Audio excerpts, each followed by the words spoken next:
Où allons-nous? Par un agréable jour d'automne, alors que les forêts se revêtent de leurs belles couleurs. Je suis parti de la ville d'Amos en Abitibi, au nord du Québec.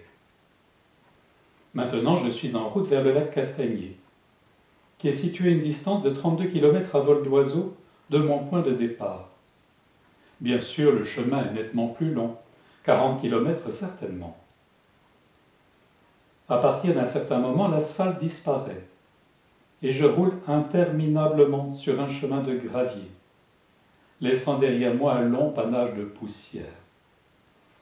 Autour de moi, je ne vois que de la forêt. Je ne puis m'empêcher de penser à ceux qui ont parcouru le même trajet, mais au long d'un chemin qui était à peine tracé. Cela remonte à 1925, il y a près d'un siècle. Ceux qui arrivaient du sud du pays descendaient de wagons à la gare de Barrault, nœud ferroviaire situé en Abitibi. Ils étaient déjà épuisés par un très long et pénible voyage en chemin de fer.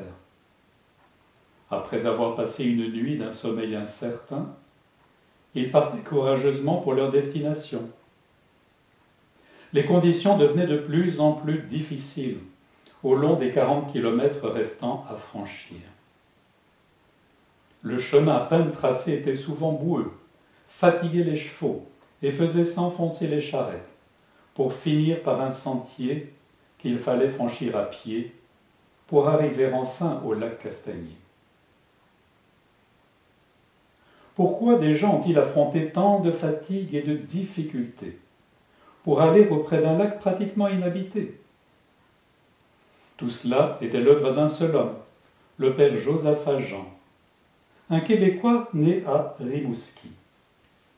On peut noter que Jean est son nom de famille, puisqu'il est fils d'Édouard Jean, agriculteur. Après avoir été ordonné prêtre catholique en 1910, il passa au rite catholique oriental pour s'occuper des émigrants ukrainiens récemment arrivés. De 1910 à 1925, le père Josaphat Jean eut une existence bien remplie. Il se rendit en Ukraine afin d'apprendre la langue du pays, joua un réel rôle politique lors des complexités de la Première Guerre mondiale, puis revint finalement au Canada, après 12 ans d'absence. Il était chargé d'une mission spéciale, trouver un emplacement pour un monastère destiné aux moines studites, un ordre religieux catholique ukrainien auquel appartenait lui-même le père Jean. Selon le plan du métropolite André Chetitsky, primat catholique d'Ukraine occidentale, le monastère devait être entouré d'une colonie d'agriculteurs catholiques ukrainiens qui bénéficieraient des soins spirituels des moines et en même temps contribueraient à soutenir le monastère et à servir de source à de nouvelles vocations. Les volontaires devaient venir de Bosnie et de Yougoslavie, où les catholiques ukrainiens étaient opprimés. Certains proviendraient également de la province ukrainienne de Galicie, qui faisait alors partie de la Pologne.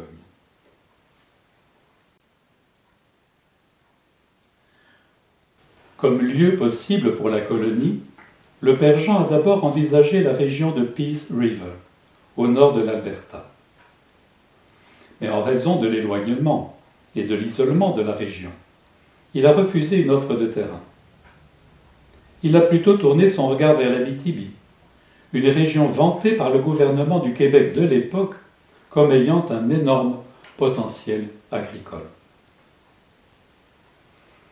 Après des discussions avec le ministère de la colonisation, le père Jean se voit promettre une étendue de terre de 250 000 carrés près du lac Castagnier, à une quarantaine de kilomètres au nord-est de la ville d'Amos.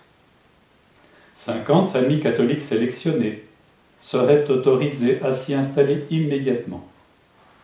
Au cours des années suivantes, davantage de terres seraient allouées. Si le projet s'avère efficace, de grandes superficies de terre seraient réservées pour accueillir jusqu'à 10 000 familles ukrainiennes. Le projet était grandiose.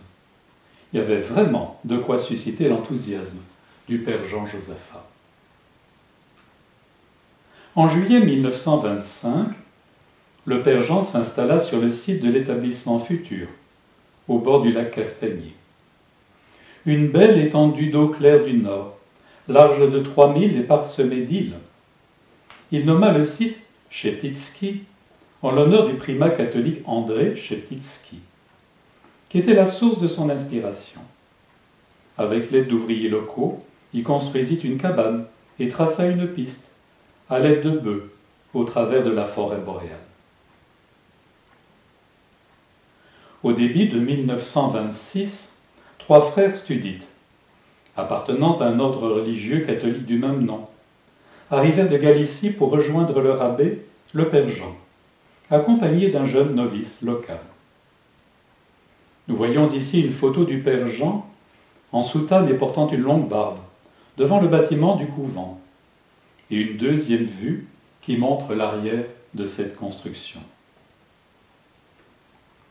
Cependant, en fin de compte, les rigueurs de la vie sur le rivage du lac, la mauvaise santé de certains frères et le manque de soutien financier de la maison mère galicienne condamnèrent le projet du monastère à une mort rapide. Après quelques mois malheureux passés à Cheptitski, les frères partirent et le projet de fonder une communauté studite, catholique et canadienne fut abandonné par la hiérarchie galicienne. Pourtant, longtemps après le départ des frères, le père Jean continuait d'espérer que d'autres studites viendraient. La colonie agricole démarra lentement. Aucun mécanisme n'a jamais été mis en place en Bosnie afin de recruter les colons appropriés. Cependant, certains volontaires sont finalement venus de provinces ukrainiennes de Pologne et d'autres parmi les Ukrainiens vivant déjà au Canada. Les premiers volontaires de l'établissement furent la famille Boszewski, Matfi et Vassil, qui reçurent chacun 100 acres. Des parcelles longues et minces disposées côte à côte, cadastrées à la manière typiquement québécoise, d'une longueur d'1 mille sur une largeur d'1/6 de mille. En 1928, quelques pionniers supplémentaires s'étaient installés dans le nouvel établissement. À leur arrivée, ils se sont mis au travail, pour défricher les terres et ériger des abris rudimentaires. Parfois, ils trouvaient également du travail pour couper du bois et tracer des routes. Le gouvernement du Québec payait alors 2 $ par jour pour cet ouvrage. La vie à Cheptitski était dure, isolée des routes et des voies ferrées par de nombreux kilomètres de forêts denses. Les pionniers devaient transporter leurs provisions au moyen d'un attelage de bœufs ou les amener à pied. Les hivers rigoureux semblaient interminables. Les étés tant attendus apportaient avec eux des invasions de moustiques et de mouches noires. La saison de croissance de la végétation, de la mi-juin à la fin août, était trop courte pour permettre la culture du blé, ainsi que les diverses cultures maraîchères que les Ukrainiens étaient habitués à cultiver. Le sol sableux de la région n'a pas tenu les promesses bien trop optimistes des responsables gouvernementaux. Aucune école n'avait encore été construite, et l'assistance médicale se trouvait à une grande distance de là. Les pionniers vivaient en grande partie de la terre, de ce qu'ils pouvaient cultiver dans leurs jardins, pêcher dans les lacs et les ruisseaux, ou chasser dans la forêt. Cédons la parole à Anthony Curello, fils de l'un des premiers arrivants au lac Castagnier. Mon père posa la question à ses enfants. « Aimeriez-vous cela vivre en Abitibi ?» J'étais passionné pour les chevaux. Alors j'ai demandé « Est-ce que nous aurons des chevaux ?» Mon père répondit « Certainement, ça prend des chevaux pour travailler la terre. » Et il continua « Le père Jean est prêt à ouvrir une colonie. Il y a possibilité d'avoir de belles terres. Si vous voulez, on va déménager. » Ma mère, elle, ne le voulait pas tellement, mais elle a fini par accepter. De mon côté, en ayant des chevaux, ça faisait mon affaire. Mes frères, ils me suivaient parce qu'ils étaient trop jeunes. Ici, on est arrivé où il y avait le monastère à Perjean. Le monastère était direct ici. Il montre du geste un terrain en friche où il ne reste aucune trace du bâtiment de jadis. C'était une bâtisse en bois, de 40 pieds par 100 pieds, dans les alentours de Tsa. Il y avait comme une espèce de chapelle, comme une église là. Et puis en haut, il y avait quelques chambres, où ce qui restait quand il venait par ici là. Puis sa petite bibliothèque. C'était un homme tranquille, exigeant, bien travaillant. C'était un gars qui venait ici, la soutane maculée de boue. Il travaillait tout le temps. Il voyait ici, là. Il venait voir les maisons et puis. L'existence était difficile. Mais le plus difficile, c'était d'être coupé de tout. Une personne qui tombait malade, une femme qui était pour avoir un enfant. Il n'y avait pas de docteur, il n'y avait pas de garde-malade. Il aurait fallu qu'il se déplace à 25 ou 30 000. Par Landrienne, ça donnait pratiquement 50 000 pour partir à pied ou avec un cheval et un tombereau. Vous avez des chances de mourir dans le chemin. Ces gens-là, c'étaient des cultivateurs de grains. Ils s'en venaient ici, et c'est autrement.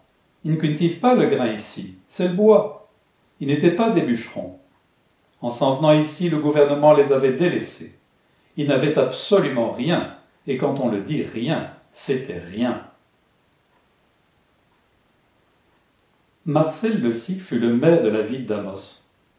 Son père lui aussi était parmi les premiers arrivants à Cheptitski. Et voici ce qu'il nous dit. Avant qu'il n'achète son premier cheval, sa première vache, ses premiers instruments aratoires, il vivait avec ce qu'il pouvait. Il était venu une fois à Amos demander de l'aide au gouvernement. On lui a dit « On ne peut pas vous aider, mais il y a des orignaux dans le coin. Tuez-vous des orignaux et vivez avec ça. » Et c'est ce qu'il faisait. De temps en temps, il tuait un orignal et réussissait à survivre comme ça. L'existence était vraiment difficile. Le projet grandiose du père Jean Josaphat pourra-t-il se réaliser malgré les difficultés rencontrées par les premiers arrivants? Nous le découvrirons dans un deuxième vidéo qui présentera la suite de cet épisode remarquable de l'histoire de l'Abitibi.